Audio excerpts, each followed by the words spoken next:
Assalamualaikum warahmatullahi wabarakatuh.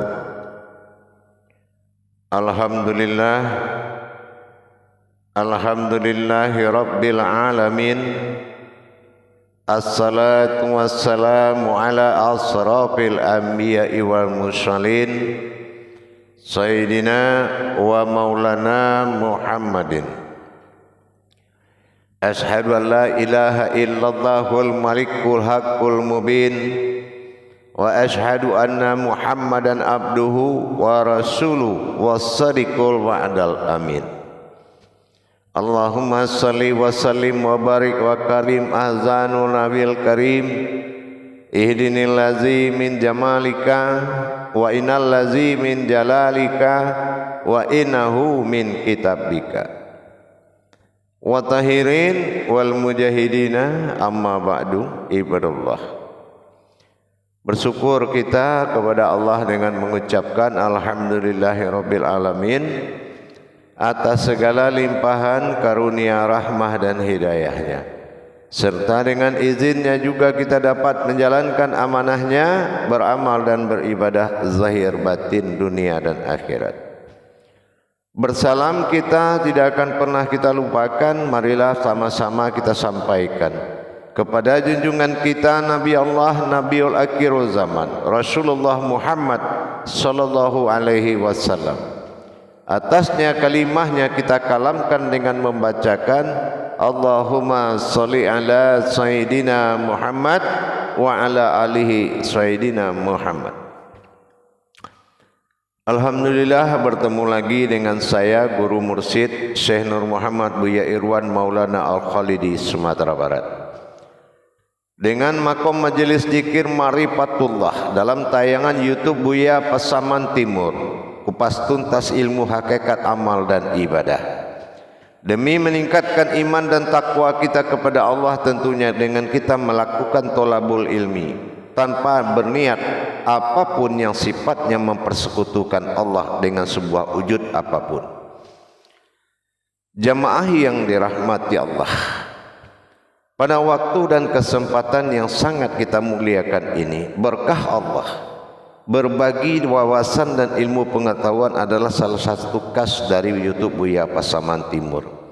Dengan tidak niat membesarkan diri di jalan Allah, tapi berniat membesarkan Allah di jalan diri kita, yang mana disitulah pusat takluknya diri kita. Apabila kita sudah mengalami kebesaran Allah, maka terasalah bagaimana kodrat sebagai umat dan kodrat sebagai Tuhan. Menterjemahkan makna kalimah ketuhanan dalam makom marifatullah, artinya jangan kita mempropaganda kalimat itu dengan bahasa bermakom amaliyah, karena akan menterjemahkan kefitnahan dan ketidakmampuan dan lemahnya sebuah penilaian syariat terhadap sebuah perbuatan hakikat.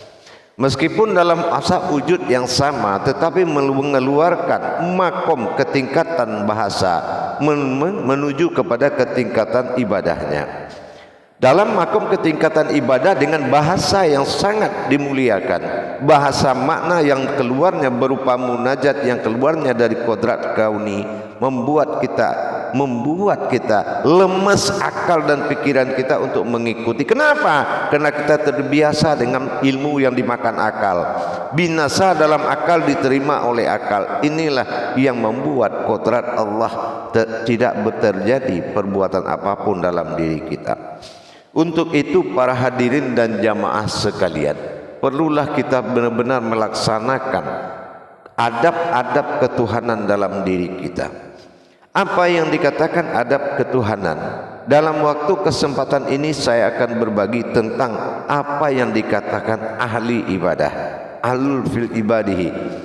Orang beribadah, ahli ibadah, ini adalah pekerjaan antara umat dengan Tuhan. Kalau kita sudah bisa menetapkan keumatan diri di mata Allah dan keumatan Tuhan, ketuhanan Tuhan di mata diri, ini baru ada dikatakan sebuah solusi besar.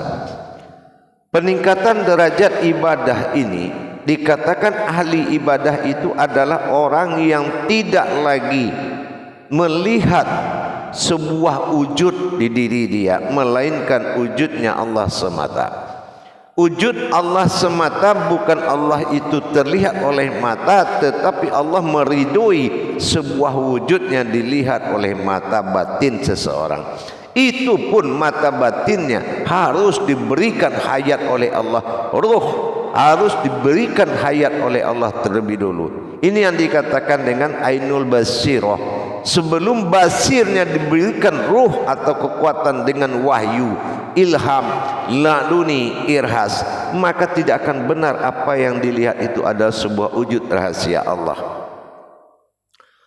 Untuk itu para hadirin dan jamaah sekalian, mari kita memahami hakikinya suatu amaliyah disebut dengan ibadah.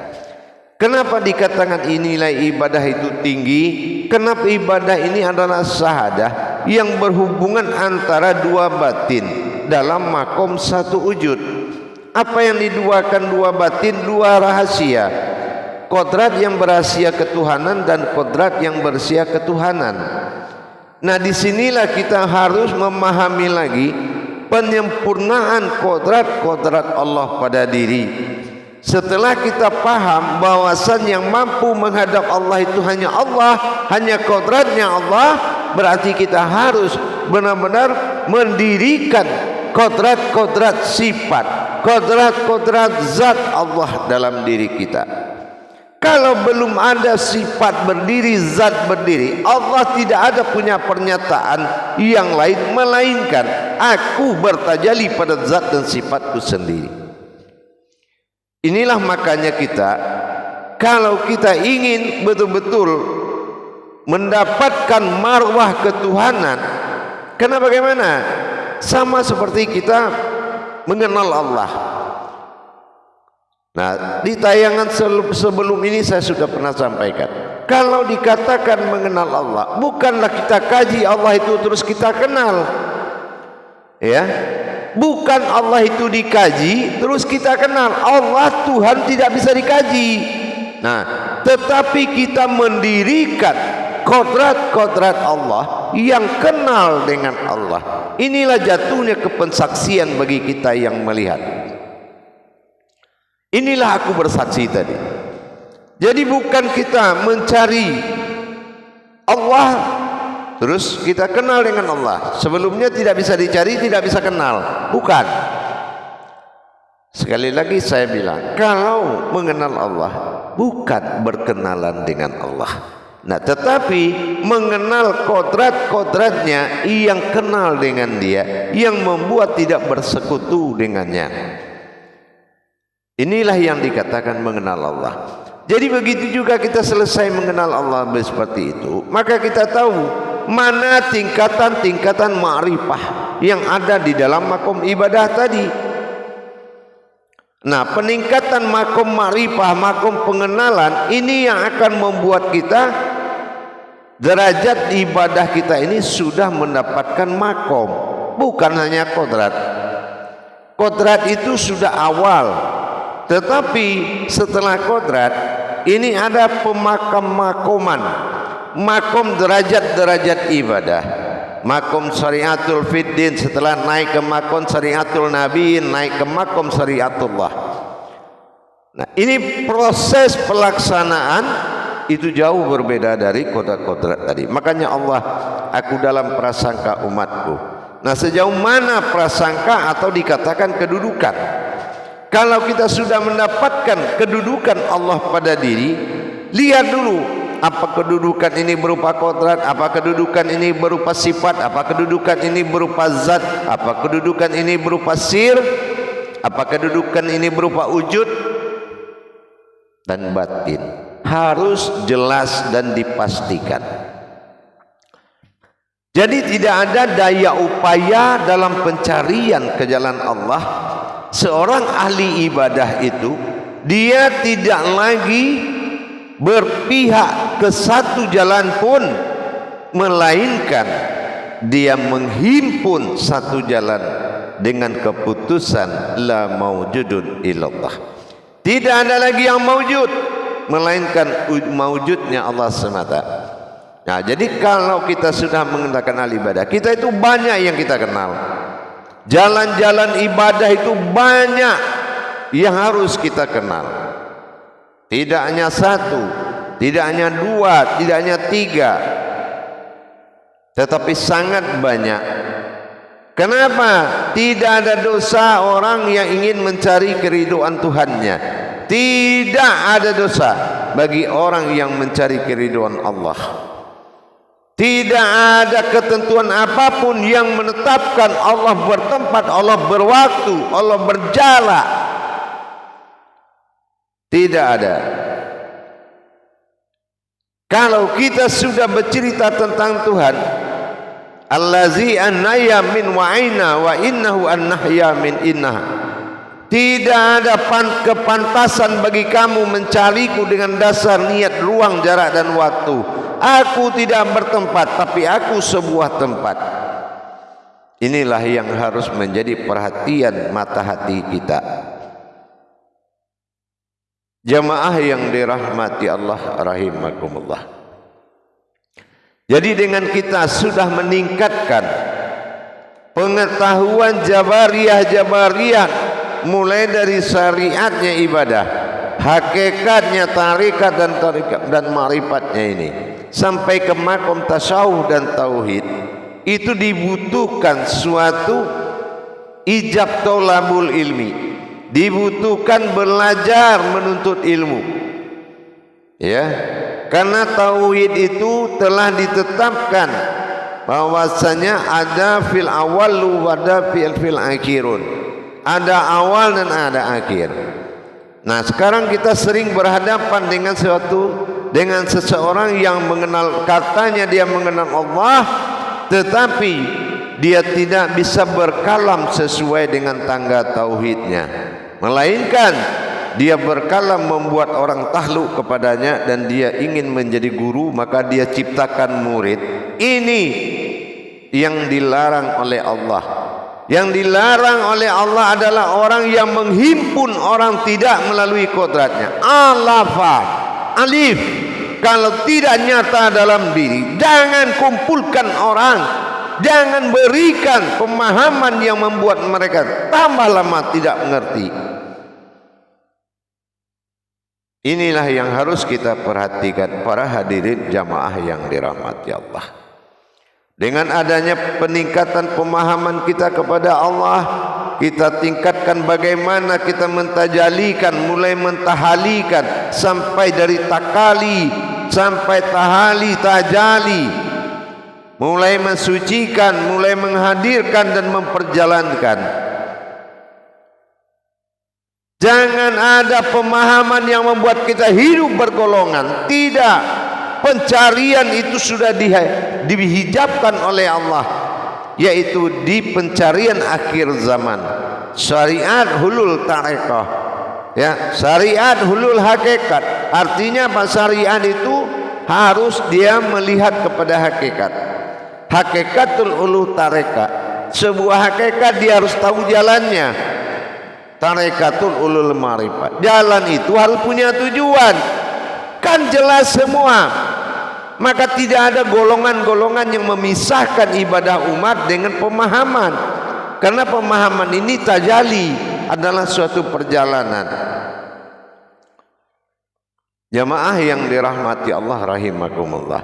Jadi seorang yang ahli ibadah, orang yang sangat mengerti apa wujud tersirat, apa wujud hakikat yang terjadi dalam solat, semua dia paham.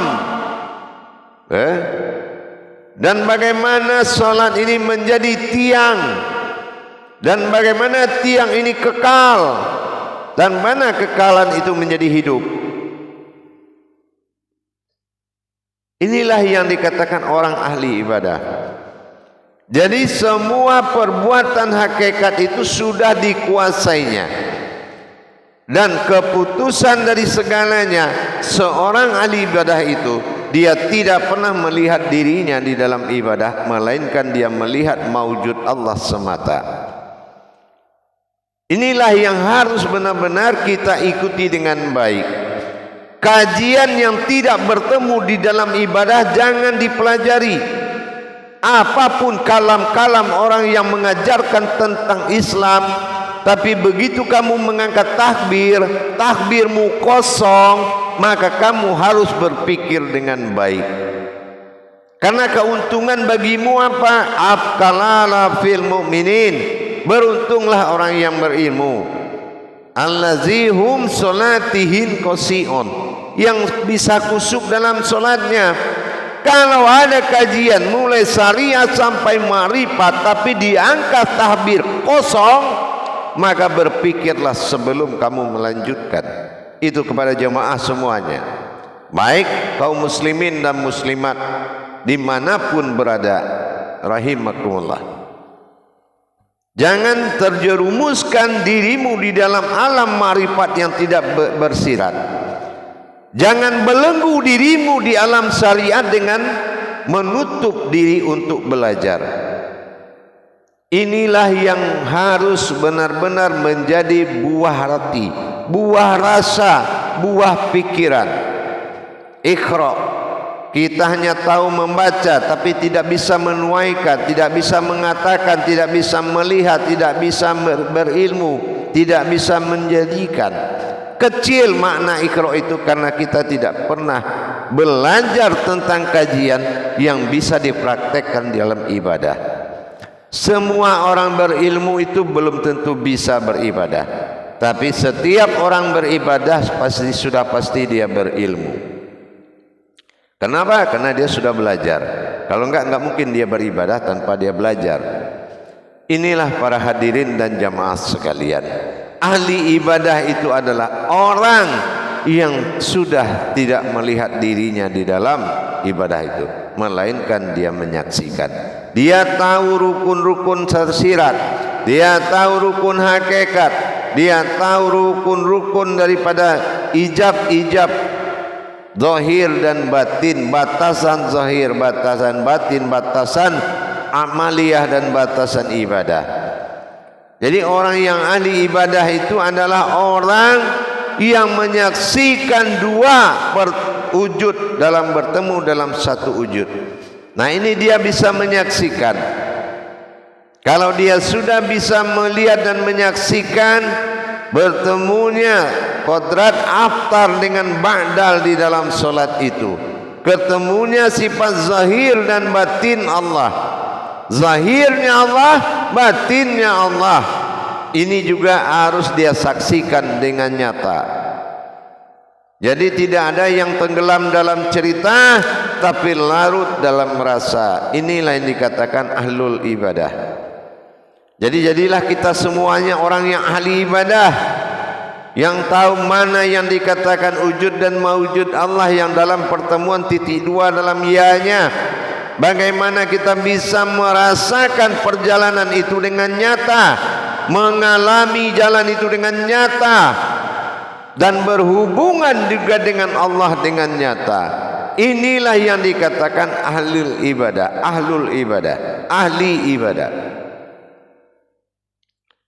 Jadi jamaah pada semua yang menyaksikan bahwasanya melaksanakan ibadah ini kita harus tahu makom-makomnya dulu, ya, seperti makom isya, makom subuh, ya, makom zuhur, asar, maghrib. Jadi sehingga perjalanan ba'da tadi, waktu tadi, tidak menjadikan solat bernama, tapi solat berwaktu.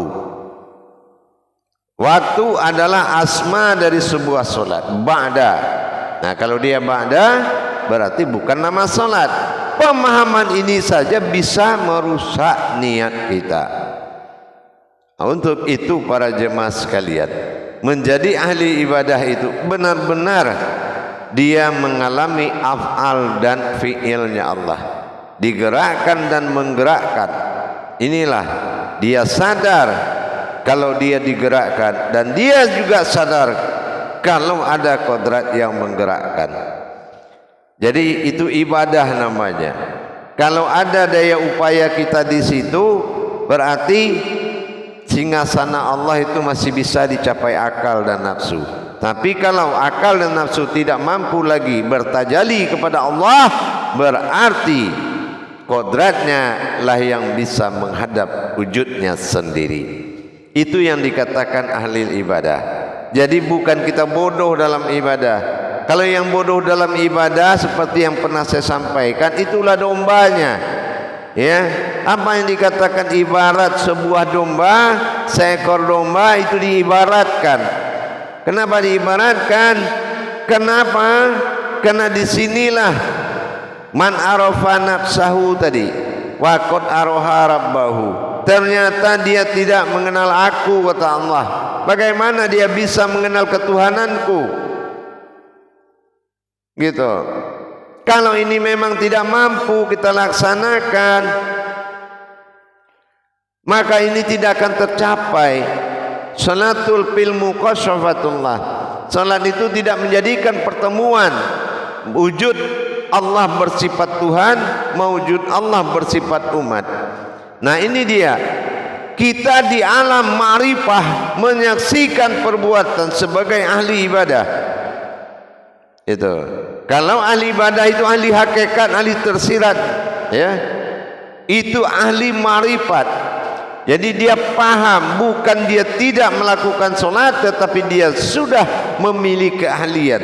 Dia bisa menikmati 7 makom tingkatan derajat solat secara hakikat. Dia bisa menikmati keindahan itu. Teman merugi orang yang tidak mampu melaksanakan keindahan. Kenapa? Karena dia tidak memiliki kemampuan hakikatnya Allah pada wujud dan mewujud dalam dirinya. Ini yang membuat nilai solatnya sangat jatuh. Kalau nilai solat sudah jatuh, berarti martabat kehidupannya juga jatuh. Kalau martabat jatuh kehidupan, serangan, cobaan dan kemiskinan serta keteraniayaan akan bertubi-tubi, beruntun dan bertubi-tubi untuk datang kepada kita. Makanya Islam diberikan nama selamat, maka kita harus menciptakan dan menjalankan sebuah kodrat, yaitu keselamatan kepada Allah. Bagaimana cara menyelamatkan kepada Allah? Yaitu kita dirikan amanahnya. Apa yang diamanahkan dalam berdiri, apa yang diamanahkan dalam ruku, dalam duduk, dalam sujud. Kalau amanah Allah tidak dapat di dalam perbuatan syariat, maka kita sudah gagal menuju ibadah. Akhirnya kita terbawa kepada wujud amaliyah. Inilah yang harus kita bangun. Kita harus bangkit dan kita harus mendirikan pemakoman derajat Allah dalam ibadah. Insya Allah dengan kita selalu gigih belajar, kita selalu gigih untuk mendapatkan tuntutan hati kita. Mana Tuhanmu? Inilah yang harus dijawab dikala kehidupan ini sedang terjadi. Inilah masa bertuhan yang disebut masa ibadah. Maka carilah ahli ibadah itu, ya. Carilah ahli ibadah itu yang bisa membawamu dan mengajak dan memperjalankanmu. Bukan dia duduk bercerita kamu kagum karena dia hebat bercerita. Ini membuat kamu semakin hari semakin ibarat sabun jatuh ke dalam air, pelan-pelan habis. Untuk itu para hadirin dan jamaah semua, mari kita tingkatkan iman dan takwa kita dengan belajar. Insya Allah bagi para jemaah hadirin kaum muslimin dan muslimat dimanapun berada, bagi yang ingin mendapatkan tuntunan, bimbingan tentang hakikat ilmu amal dan ibadah, insya Allah silakan menghubungi nomor telepon yang ada di layar deskripsi Buya Pasaman Timur. Insya Allah bersama-sama kita kuat, bercerai kita lemah. Inilah yang dikatakan fil jami'ati rahimakumullah. Bagaimana kita sebuah himpunan jemaah yang mendirikan kodrat diri dalam diri. Itulah makomullah, tempat Allah bermakom. Insya Allah menjadikan diri menjadi alam sebuah diri butuh tuntunan, butuh kebenaran, sidik, fatonah, amanah, tablik, butuh.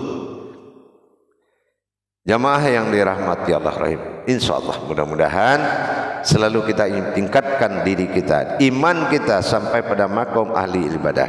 Kalau kita sudah bisa mendapatkan ahli ibadah itu, mana ahlul bait atau ahlul ibadah, berarti dirimu lah yang sangat paham tentang apa makna di balik semua ini, dan menjadilah seorang amirul mukmin, ahli dirinya umat, sehingga kita bisa menyelamatkan umat kepada yang hak dengan kita mendirikan diri anaul haq. Bagaimana kita menjadikan kehidupan Allah diri kita ini, anaul haq ini tadi harus bisa kita dapati, dan wajib kita menjadikan sebuah wujud ini, anaul haq la ilaha illallah. Bagaimana kamu adalah menjadi sebuah wujud hayatnya Allah, yang mana tempat semuanya berpadu dan melaksanakan suatu belajar tuntutan ilmu agar bisa menyelamatkan diri ke sisi Allah, baik dunia dan akhirat. InsyaAllah. Baik jamaah sekalian, untuk pertemuan kita pada waktu dan tempat sekali ini, pada ini saya ucapkan dengan akhirul kalam, wabillahi taufiq wal hidayah. Assalamualaikum warahmatullahi wabarakatuh.